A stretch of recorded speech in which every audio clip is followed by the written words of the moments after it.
There is a lot of math involved in this episode because we're back to economics. Forget the mods for a moment. Even though I do have a good mod that demonstrates the GDP with a larger chart, it's a good one. Just look it up on the Steam Workshop. Bug me about it on Discord. I got to go back to the math.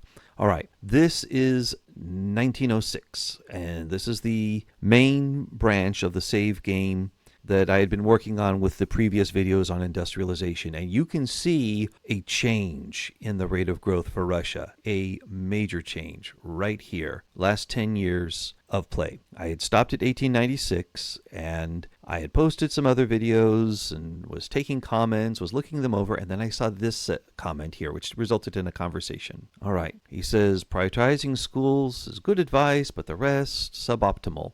And I thought, all right, I want to test this out. Have I been following a suboptimal path? And you can see we had discussion here. And one thing that I felt was necessary was to have enough people get food, enough natural resources get built up, so that way you can move into the large expansion of the construction sector. And I will call that the big boom.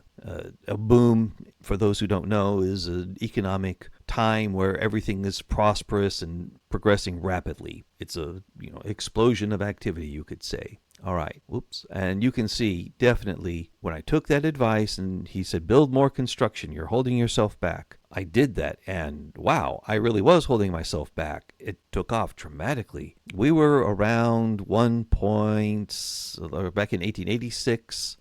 It was much lower. And here we're at 2.96 GDP per capita, second highest of all the great powers. If we take a look at these guys, I got the UK beat at 274, US beat 209, North Germany 4.76 show-offs.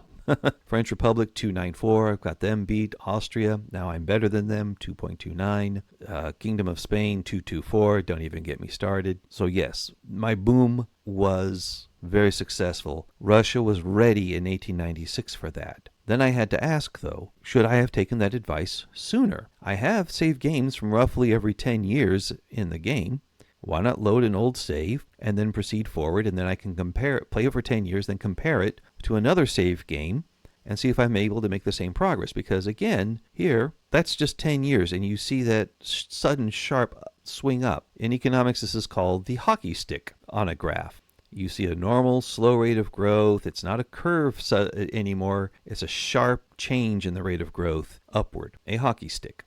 It's not the best hockey stick, but in economics, we don't do much sports. We like it when we can get it. That's my hockey stick. Let's see if I can get a hockey stick in my other saves. All right. I loaded an 1846 game, and I played it through to 1856 and compared it with my other 1856 save. Can you tell which one of these was the one where I tried to boom out the economy? Well, first and second are going to be your clues if you squinted there. We do see 0.76 GDP per capita and 0.85. This is the boom one. We do have about 4 million more GDP than before, but the rate of growth is not changed much. If we go for the last 10 years, right about here, you can see that this is a difference. It's the same, and then right there, something happens, but it's not a hockey stick. I don't know. It could be random variance or something. Definitely literacy is lower. I didn't build as many universities here, and you see the toll. It's 56 for the learning, 92 here. This is going to research faster. 29% literacy, 26% literacy, 10.1 for standard of living, 9.6 for standard of living, and definitely better. There's more gold, and there's not as much. If this Russia gets into a war, it's in deep trouble. If this Russia gets into a war, it can fight and maybe win. And it's going to be researching faster. That's an important factor. If you can research faster, you can get to those technologies that make you ready for the big construction boom. You need the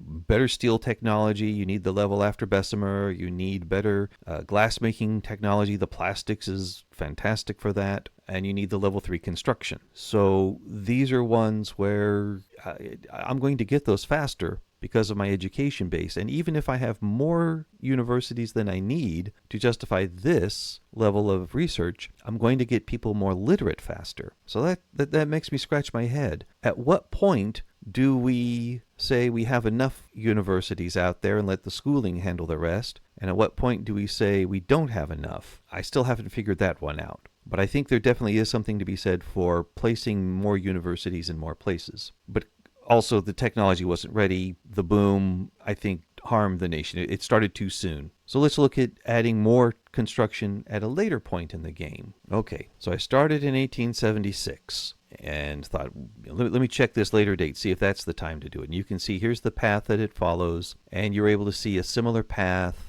in these games up to about here, this line. I have a jump up in both of them. I guess I made the same decision in both games, but at any rate, there it is. Okay, this one goes up to 221 million, and this one goes up to 205 million. So yes, this one over here with 1.57 GDP per capita is where I did the boom. This is the one where I didn't do it. And overall, this one's definitely got more debt. This one still has a fair amount. This one still has 2% higher literacy than this one, and this is with all the universities built out from before. I think I built a few more in this one. So the research speed is higher because the literacy rate is higher. However, something else has got it beat here. Standard of living is 11.3 compared to the other one, 10.8. Something has changed here. And if we look at this rate of growth, I'll minimize 1876. This is very gradual. This is gradual until it's not. This looks like the beginning of a hockey stick. From here to here is a big jump. There's some price volatility. There was a slight war with America. They wanted Alaska. I said no. We agreed to disagree and then agreed to kill each other. But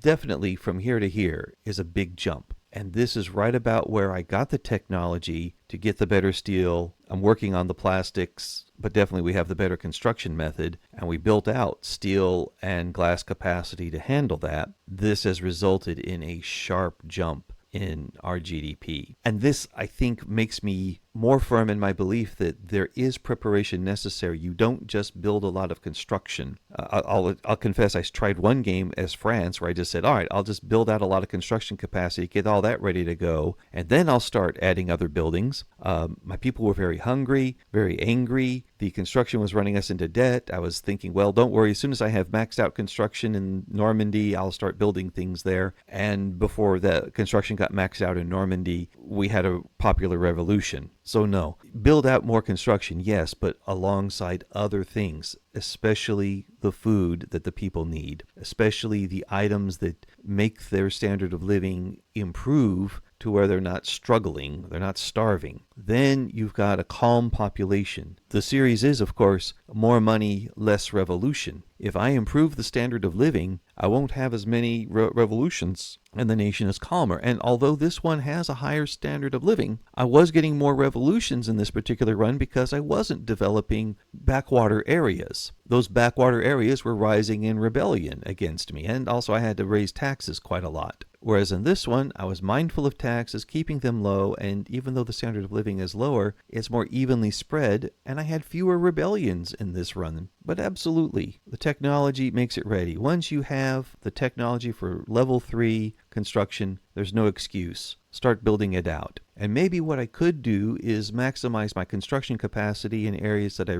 truly want to develop, but use that construction capacity to also build out universities, bring in groups into the government to help them adopt policies that will improve education overall, and above all, make sure the people are fed. Make sure we have enough raw materials. Then you're ready to industrialize. Then you're ready to make the big boom. But had I not done that big boom, I may well have just kept with the gradual rate of growth, and Russia would have been doing okay, maybe 2 GDP per capita, and not near the almost 3 GDP per capita that it is in the 1906 one. Because that just makes me happy. I am so thankful for that comment that got me to think in a different way, because it truly paid off. Somewhere between 1886, 1880 and 1896, somewhere in there, Russia was ready for a boom. And had I started it earlier, maybe I would have had I clicked off the map there.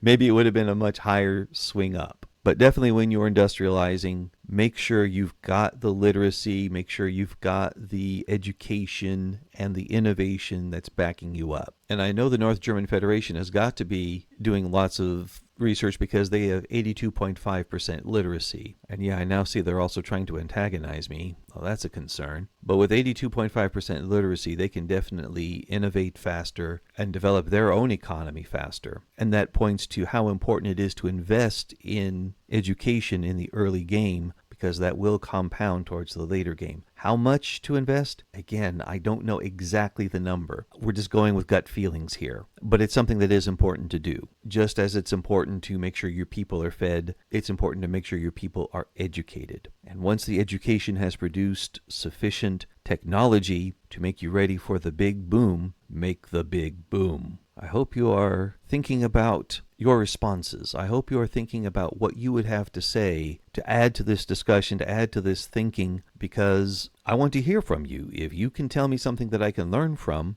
I benefit from that. If I've told you something that you can learn from, well, then you benefit from that. And if we educate each other, well, then we all benefit. That's a bit of a tautology there.